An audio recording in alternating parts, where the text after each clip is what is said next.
Welcome back to Texas Game Day. Final huge win for the Longhorns against the Kansas Jayhawks. Early on, Jackson Hayes flexing some muscle, really taking Quentin Grimes out of this game. Some of the biggest players, Vic, Grimes, Lawson, not in the equation in the first half of this game.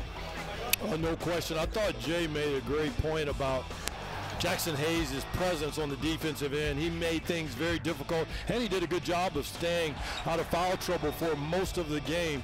But more importantly, they got a full deck of guys that contributed to this game from start to finish in different ways. I thought this was a true team victory. In the second half of the game, you saw Osikowski get at it on the box. You saw Febres knocking down shots. And even though Roach didn't score a ton, they needed his leadership, and they needed him when Kansas started pressing Texas. Yeah, because this is a big run. Like the final 5 minutes, Texas goes without a field goal, and it goes from what was looking like a blowout to a close game into the half. Second half, Kansas opened it up with the lob, the throwdown.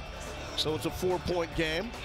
Then a corner three ball, 5-point game. But Dylan Osikowski with the response, working inside. And a nice low post move here for the bucket. So Osikowski, 12 of the second half, finding Ramey. Ramey was huge as well in this game. Yeah, and so was Coach Smart as he sits next to me on the side. And here's what I mean. They're going that way. I thought that Texas controlled the game through the block and through play calling in the second half, going towards the coach's end of the floor. Inside move and one, so Kansas trying to make this interesting. It was an 11-point lead for the Longhorns with 3.5 minutes left, and when it was a 3-point lead, it was time for Febres to close. His second half buckets when Texas needed them the most. Here's another one. I was talking about this in the first segment. When it was a close game, Febres was the guy with the answer. Big win for Shaka and company. First since February of 2014 for the Longhorns against the Jayhawks, and we're now with the man, Shaka Smart. How does this one feel, Shaka? It feels great because, you know, we've preached to our guys over the last 72 hours that it's about our habits, first and foremost. It's about us being the team that we train to be every single day, and our guys did a great job carrying that over for 40 minutes. It wasn't perfect, but we knew it wasn't going to be. We knew Kansas was going to make a run, but I love the way that our guys continue to fight and stay together. Coach, first half and second half seemed like two different games. Tell me what the strategy was in the second half.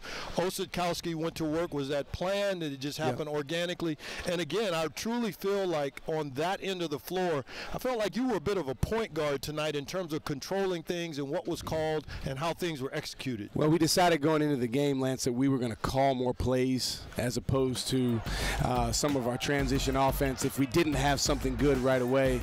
And in the first half, they did a good job defending us when we went inside, but we just feel like if they're going to play four guards like they do, we got to take advantage of Dylan. He's a good passer, and so we said, hey, we're going to come right back to you.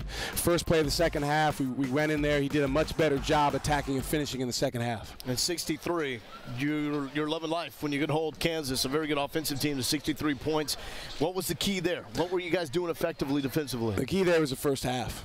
The first half to hold them to 23 points. Vic and Lawson to have 2 points between them. I thought our guys did a phenomenal job with their hands, getting their hands in the basketball, being in a stance, and just flying around. And then we hit a rut where we weren't scoring, but if you hold a team to 23, you got a really good chance to have a halftime lead. And we said, hey, coming out of halftime, we got to defend better than we have in some of these recent games in the second half. I thought we did that, but then again, they made the run, but our guys kept attacking.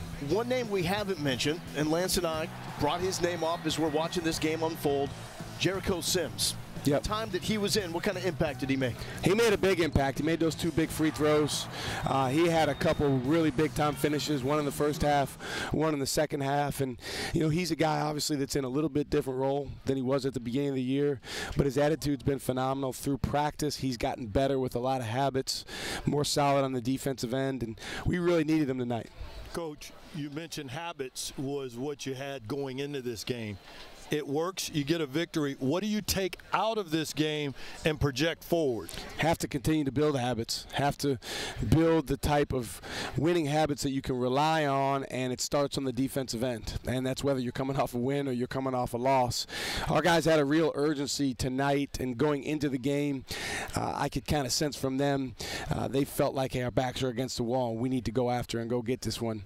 Creating that mentality every single night is what's going to make us our best. And then when you get a lead, you can't get all tight and tentative. You got to keep playing and attacking. Can you get that same kind of intensity and focus when your back isn't figuratively against the wall with this group? We have to. You know, we have to find a way to create that. You know, obviously human nature dictates that when you're coming off a loss, you know, you have that, you know, taste in your mouth that you want to get rid of. But, you know, the best teams, they want to go after that taste every single day of winning. And that's in practice, that's in the games, that's on the road, that's at home. And this league is filled with teams that are like that. So if you want to compete and you want to, you know, move up in the standings, you got to beat those teams. Yeah, it's a little bit of a blessing and a curse. You saw it early in the season with UNC. In fact, I think some of the guys even mentioned it in a presser. And then, of course, you had the big win before that against Arkansas. But sustaining that through tough conference play is a key. Absolutely. You know, when the game gets done, you know, our guys will go to their phone, you know, and tonight it'll say a lot of nice things about them, but that doesn't change what goes into winning. The other day when we lost, gave up 98 points, it said some not nice things about us. That's how it works. You know, it's not just here, it's anywhere. And we call that stuff either the positive or the negative. We call that poison. And you got to reject that. You got to fight that. But again, human nature is, you know, these guys, they love it. They love being on their phone. They love seeing what did they say about me. Again, if you want to be a winner, if you want to be a guy that makes your team win at the highest level, then you have to be about the habits that are going to go into winning at all times. And this performance tonight shows that this group certainly is capable of doing that. Shaka, congrats on the win, and thanks for your time. Thank you, guys.